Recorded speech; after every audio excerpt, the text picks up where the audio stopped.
Ini Pak Ustadz yang mau saya tanyakan, kami itu kan di satu keluarga suami itu kan beda-beda agama. Dari 6 beradik itu kan banyak agamanya, jadi ada yang agama Islam, kami sendirilah istilahnya yang agama Islam, yang lainnya kan Buddha, Kristen gitu kan. Sementara kalau waktu Idul Fitri gitu, karena jauh, mereka selalu mengucapkan Lin, minal aidin ya, ngucapin gitulah, nggak tanya. Sementara kita gimana kalau misalnya sewaktu Xinjia, Lebaran Tahun Baru Cina kan, itu kan setiap kita kan karena seharusnya kita yang kecil kan mengucapkan dengan yang tua.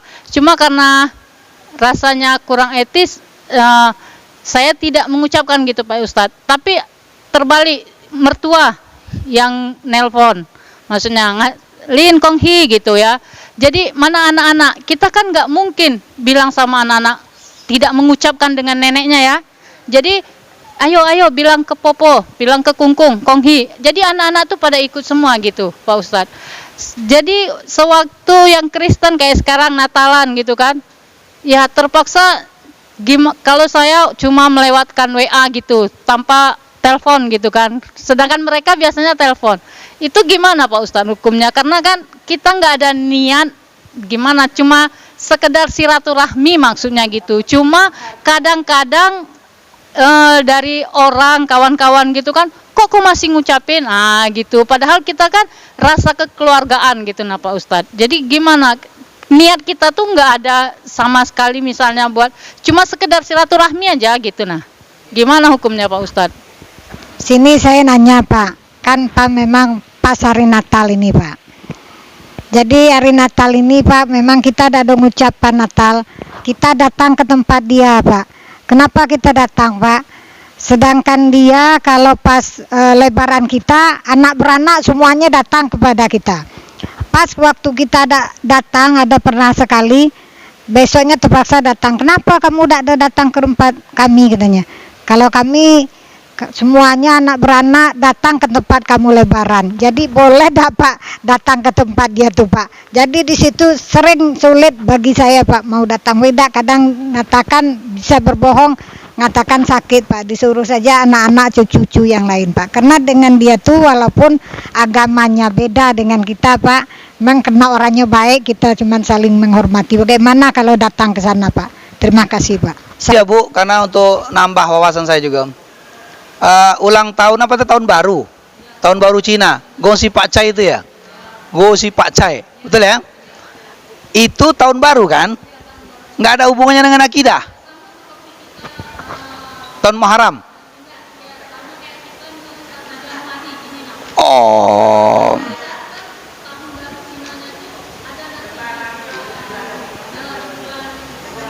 ya, tapi itu kan nggak ada hubungannya dengan akidah ya.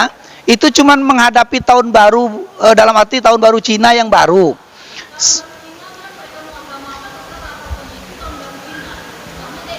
Iya. Iya, jadi saya kira gini.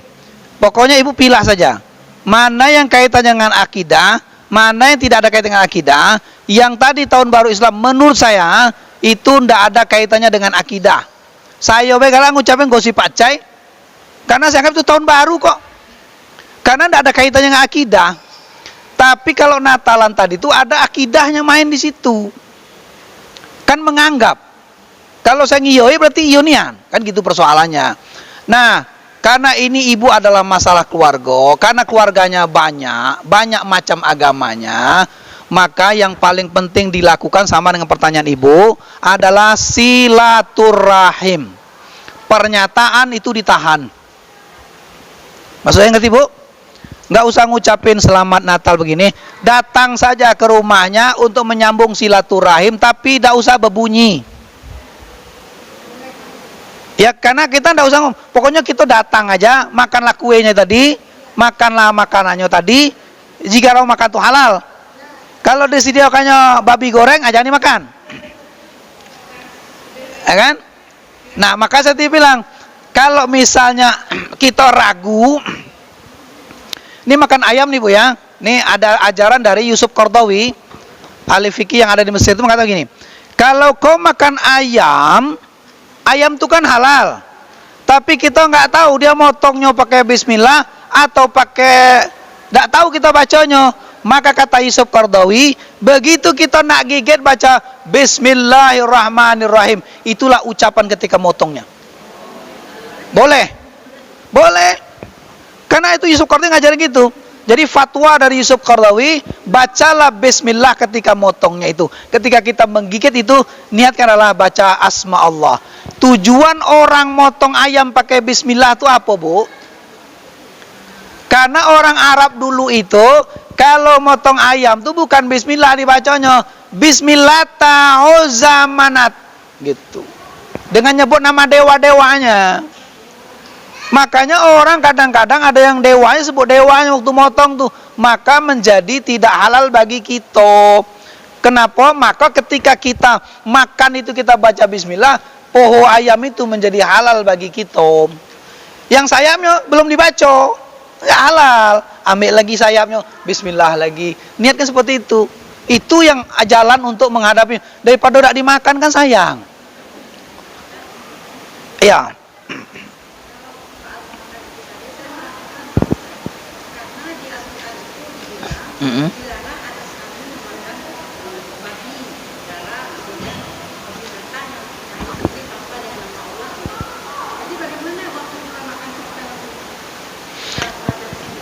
Yang boleh, ya, yang boleh kita makan itu adalah binatangnya halal. Babi itu kalau kita baca 9-10 kali tetap haram. Karena memang zatnya haram. Ya.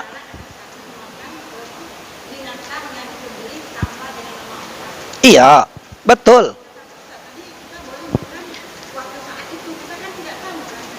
Betul. Karena kita tidak tahu dia motongnya pakai bismillah apa tidak. Bukan mazhab. Ini fatwa Yusuf Qaradawi, seorang mufti dari Mesir, ahli fikih. Dia mengatakan bahwa pendapat beliau, saya kan mengikuti pendapat beliau karena memudahkan kehidupan saya. Karena daripada saya tidak makan, orang tersinggung, orang marah, sok-sokan, menimbulkan penyakit orang, menimbulkan jengkel orang dengan kita, capek-capek dia nyuguhkan kita, tidak kita makan. Coba menyakitkan hati orang itu lebih susah, lebih dosa kan? Maka yang penting itu ayam, jangan sampai babi. Kalau babi baca 100 kali tetap haram dia. Nah, ayam itu kata Yusuf Qaradawi dimakan dengan bismillah, dia berubah hukumnya menjadi halal. Ayam tuh halal, Bu. Sebenarnya halal dia itu dibacakan atau tidak. Secara zat ayam itu halal, tetapi secara spiritual dia harus dibacakan nama Allah. Jadi kita ayam itu sudah halal. Untuk menghalalkan secara spiritual tadi, secara energi kita bacakan bismillah. Jadi itu jadi lahir dan batin menjadi halal. Babi itu kenapa haram? Secara zat dia itu haram. Dibacakan bismillah juga motong babi tetap haram. Kan begitu persoalannya. Ayam kambing itu halal, dibacakan atau tidak tetap halal. Cuman Allah melarang dalam Al-Qur'an itu, kalau membacakannya itu ketika motong tuh, bacakannya itu bukan nama Allah, tapi nama dewa-dewa. Itu jadi apa? Jadi rusak, jadi haram. Haram apanya, Bu? Haram hukum. Tapi zat yang dimakan itu halal. Kenapa? Tidak banyak mengandung penyakit. Jadi Allah itu ngasih binatang kita supaya halal, diharamkan itu ada mengandung sesuatu yang tidak cocok untuk badan kita, Bu. Itu persoalannya di situ. Makan buaya kita tidak boleh tuh. Haram kan?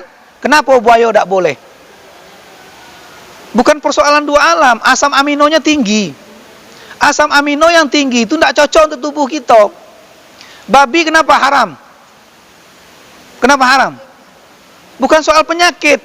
Kadar lemaknya terlalu tinggi dibanding dengan ayam.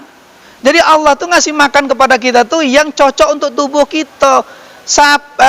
Harimau, buaya, babi, tidak cocok untuk tubuh kita makan. Persoalannya di situ. Jadi haram itu ada dua macam. Haram karena zatnya, dagingnya, kandungan dagingnya, atau haram karena cara mencarinya, itu juga haram. Jadi apa namanya, diharamkan makanan itu pertama zatnya haram. Yang kedua, makan itu menjadi haram kalau makanan itu fungsinya lebih besar di muka bumi ini. Jadi yang tidak boleh, Al-Quran bilang apa? Yang bertaring, ya, dalam Quran katakan binatang yang bertaring itu tidak boleh, haram. Binatang yang berkuku tajam tidak boleh dimakan, haram. Pertanyaannya, apa hubungannya itu? Apa hubungannya? Yang bertaring itu tandanya binatang buas. Dalam ekosistem alam dia rantai teratas, menjaga populasi binatang di bawahnya. Kalau kita makan rantai di atas ini, siapa nak jaga tikus-tikus di bawah nih? Kalau kucing jadi halal, ya kan? Kalau harimau jadi halal, siapa nak bisa menjaga populasi kijang? Kalau kucing kita makan, siapa nak jaga tikus ini tadi?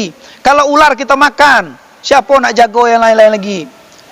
Kalau biawak kita makan, siapa nak jago makan telur biawak, telur ular itu segala macam. Dia makan rantai teratas. Itu maksudnya adalah menjaga ekosistem alam. Yang berkuku tajam, yang bertaring adalah binatang buas, yang duduk di atas adalah rantai makan tertinggi, menjaga populasi di bawahnya supaya nggak berkembang. Tujuannya itu, Bu.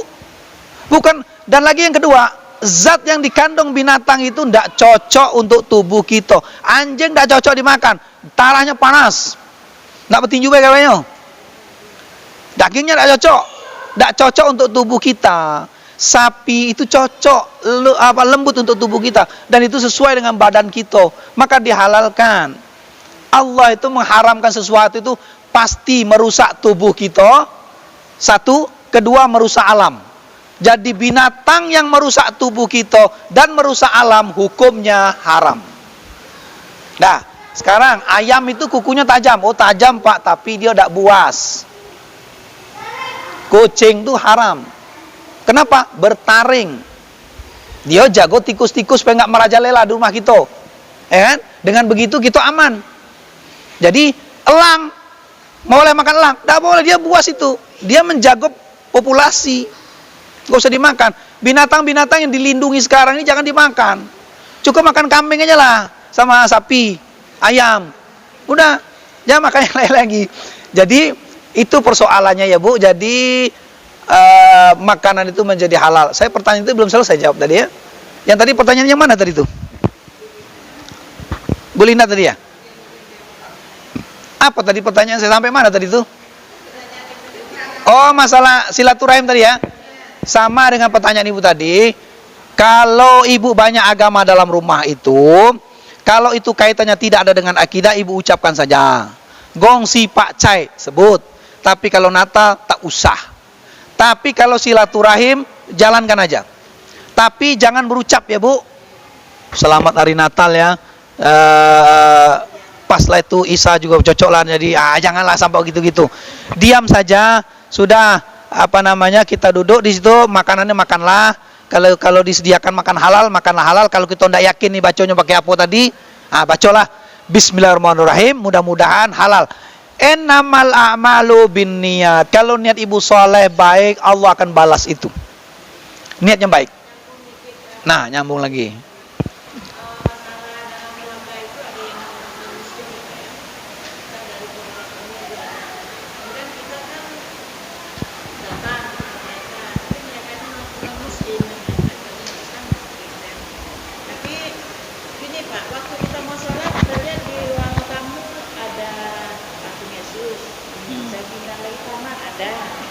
Jadi saya mau sholat di mana? Saya bilang gini, Dewi, saya bilang, Ante mau sholat ini ada patung Yesus, ambil aja deh, simpan, dia bilang gitu. Saya manja, saya ambil, tapi hati saya enggak ini Pak. Ya. Itu yang pertama. Di rumah itu, kita makan, kita sudah masak. Karena saya makan, tapi mereka makan bakminya. Jadi bagaimana? Nggak makan, saya lapar, Pak. Saya mau keluar, saya nggak tahu. Jadi begini, itulah dinamika hidup bersama dengan orang yang satu lain iman dengan kita, berbeda agama, berbeda iman, satu keluarga. Jadi utamakan dulu silaturahim. Karena silaturahim itu memperpanjang umur dan memperlancar rezeki dan menambah pahala banyak. Itu silaturahim itu nomor 1 paling hebat. Itu utamakan dulu. Persoalan sholat ini tadi, ambil jalan tengah. Kalau bisa manjat, angkat tutup pekong, buang, bukan dibuang, taruh. Ya. Tapi persoalan ibadah, keyakinan yang penting. Jangan sampai ibu ragu dalam ibadah, tapi yakinlah bahwa saya bukan nyembah dia. Misal nih, kita sembahyang, dak katik lagi tempat, semua patung berjajar. Bismillah sembahyang di situ tidak masalah. Hukum sholat itu menjadi sah atau haram itu bukan tergantung lingkungan. Yang penting tempatnya bersih. Dah, pakaian kita bersih, rukun syaratnya benar, pakai wudhu, sudah sah itu. Adab kiblat, walaupun kiblatnya ada patung di situ, payah nak ngambilnya, dia lah dipaku, lah di tembok, di semen, di keramik, macam mana nak ngambilnya? Terpaksa kita sholat di situ. Tapi niatnya boleh, niatnya jangan lagi macam-macam, lillahi ta'ala. Tundukkan pandangan, jangan nanduk ke tembok. Tengok sajadah kata Syafi'i, tengok sajadah, niatkan kepada Allah. Insya Allah. Dulu Nabi Muhammad itu, Bu, di seputar Ka'bah itu kan banyak patung, ya kan? Dia tetap sholat. Patung kalau diambil, leher dia digorok sama orang Quraisy. Tetap dia sholat menghadap kiblat. Kenapa itu? Dia lakukan itu karena tidak ada lagi tempat, ya kan, gitu kan? Kecuali di sini ada patung, di sini ada patung, ibu nggak ada patung, nah ibu salah. Ada tempat. Itu bagus juga langkah itu kalau bisa diambil, ya kan? Lah kalau patungnya dipaku, ditancap di semen, tidak bisa ditarik kan? Terpaksa sembahyang di situ, tidak apa-apa. Saya kira tidak ada masalah itu. Innamal a'malu binniyat, niatkan ikhlas saja. Nah ini pula pertanyaan.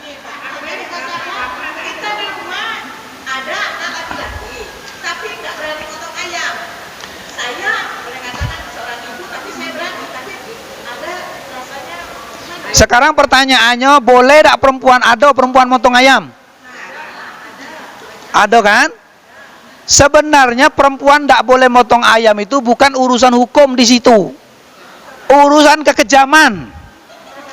Iya, kalau ibu salah motong orang, lama-lama laki dipotongnya, Karena apa? Iya. Sebenarnya begini, Bu. Begini ya, Bu. Seorang ibu itu adalah punya pribadi yang lembut, ya kan? Bapak ini punya pribadi yang agak sedikit kuat, tegak, keras begitu kan? Maka dia melakukan pekerjaan yang keras-keras kayak motong ayam. Kalau tidak ada apa salahnya, boleh saja. Tidak ada hukum, tetap halal.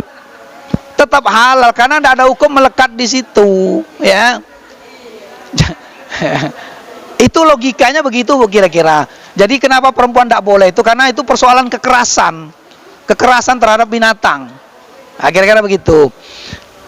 Kira-kira begitu ya, Bu. Ini sudah mau asar. Kita lanjutkan lagi 3 minggu berikutnya lagi. Mudah-mudahan ketemu lagi dengan saya. Saya minta maaf kesalahan apapun yang saya ucapkan atau menyinggung perasaan, menyinggung agama lain atau menyinggung apalah ya kira-kira rasa yang tidak enak di hati. Saya mohon maaf. Tidak ada maksud untuk mengejek, tidak ada maksud untuk mengdiskreditkan agama lain dari saudara kita. Terima kasih atas perhatiannya. Cukup. Assalamualaikum warahmatullahi wabarakatuh.